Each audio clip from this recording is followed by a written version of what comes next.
ॐ सहनाववतु सहनौ भुनक्तु सह वीर्यं करवावहै तेजस्विनावधीतमस्तु मा विद्विषावहै। ओम शांति शांति शांति। तो अब यह अध्याय तीसरा जो अध्याय है कर्मयोग वाला, यह समाप्त प्राय है और भगवान पिछले कुछ श्लोकों से लगातार कामनाओं, पहले उन्होंने कहा कि कामनाएं क्रोध, फिर उन्होंने कहा कामनाएं दर्पण पर पड़ी हुई मिट्टी की तरह ज्ञान को आवृत करती हैं, और उसके बाद उन्होंने कहा कि कामनाएं जो हैं वो पापासना हैं। फिर उन्होंने ये भी कहा कि बुद्धि और मन, बुद्धि और इंद्रियों का में ये रहती हैं। अब भगवान कहते हैं तस्मात् त्वम इंद्रियाणि आदौ नियम्य भर्तर्षभ पापमानं प्रजहि एनम ज्ञान विज्ञान नाशनम। तो हे अर्जुन, तस्मात् पहले तुम इन इंद्रियों को वश में करो। तस्मात् इंद्रियाणि आदौ, इंद्रियाणि और बाकी सब चीजें जो हैं उनको वश में करो, और नियम में करो, मतलब वश में करो या नियम में करो या नियंत्रण में करो। हे भर्तर्षभ, भारत के आप विशेष व्यक्ति हो। कौन? अर्जुन। तो भगवान कहते हैं हे भर्तर्षभ, इंद्रियों को अब तुम अपनी इंद्रियों को नियम में करके, नियंत्रण में करके, और जो ये ज्ञान और विज्ञान का नाशकार पाप माना, उनको जो पापी है ऐसा कौन है? कामना। हम बार बार कामनाओं के बारे में बात करते हैं। देखिए, कामनाएं जो होती हैं, सामान्य व्यक्ति को थोड़ा इसमें समझना पड़ेगा, क्योंकि हम सामान्य व्यक्ति कामना क्या होती है, छोटे बच्चे को हम सिखाते हैं कि तुम या तो पढ़ो या सफलता खेलो या कुछ ऐसा काम करो कि जीवन में भरपूर सफलता मिले, और सफलता मिले तो क्या होगा? धन मिलेगा, लोग पहचानेंगे, लोग आपका नाम याद करेंगे, और आपका जीवन सुख से बीतेगा। सुख से बीतने के अलावा सबसे बड़ी बात जो कहता है, ये सब इसलिए किया जाता है कि अगर आप ये सारी तैयारी कर लोगे तो अपनी कामनाओं को आराम से पूरा कर सकोगे।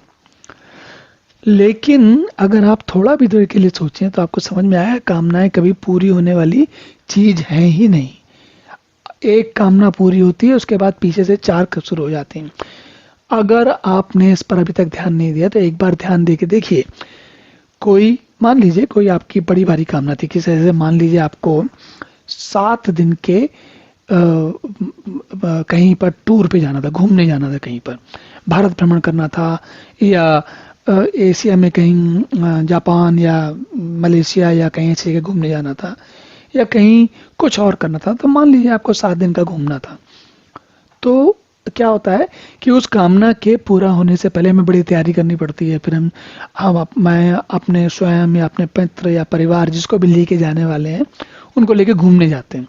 घूमने जाने के बाद तो हम हफ्ता महीना जितना भी समय लगा पूरी तैयारी करते हैं, जाते हैं, घूमते हैं, वापस आते हैं। तो जब वापस आते हैं तो हम बड़े थके हुए होते हैं, बड़े सुखी होते हैं कि हमने बहुत घूम लिया, बहुत मन का कर लिया, और अब हमें कोई समस्या नहीं है।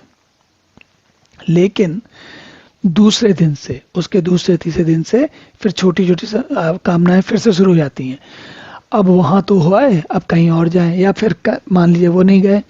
सपोज ऐसा हो जाए, मान लीजिए कि आपके पास बहुत पैसा नहीं है, तो आपकी कामनाएं अलग किस प्रकार की होंगी कि भाई हमारे पास घर हो जाए, या हमारे बच्चों के पास घर हो जाए, या कुछ और हो जाए, कार हो जाए, कोई सुख सुविधा की चीज हो जाए, एयर कंडीशन हो जाए, जो भी है जो आपको समझ में आता हो, व्यापार अच्छा हो जाए, पैसा अधिक हो जाए। तो ये कुछ ना कुछ एक कामना पूरी होती है। आप भले ही सोचो कि मेरा ये काम हो जाएगा तो उसके बाद में शांति हो जाएगी, ऐसा होता नहीं है, बल्कि 1-2 दिन के बाद से फिर कोई नई नई कामना उत्पन्न होने लगती हैं, और महीने 2-4 महीने में तो पूरी कामनाएं वापस पूरे जोर पे आ जाती हैं। अब हमारी कोई नई समस्या होती है जिसका हमें हल ढूंढना होता है, तो कामनाएं हमारा पीछा नहीं छोड़ती। आप जरा भी ध्यान देंगे तो आपको ये बात बड़ी आसानी से समझ में आ जाएगी। और यही भगवान कह रहे हैं कि भाई कामनाएं जो हैं वो आपको अग्नि की तरह है, पापनाशना है, महाशना है, वो तो कभी छोड़ेंगी नहीं, वो लगातार लगी रहेंगी। तो इसलिए उनको समझना पड़ता है कि उनको कितना महत्व दिया जाए। चलिए अब अगला श्लोक देखते हैं। ओम पूर्णमदः पूर्णमिदं पूर्णात् पूर्णमुदच्यते पूर्णस्य पूर्णमादाय पूर्णमेवावशिष्यते। ओम शांति शांति शांति।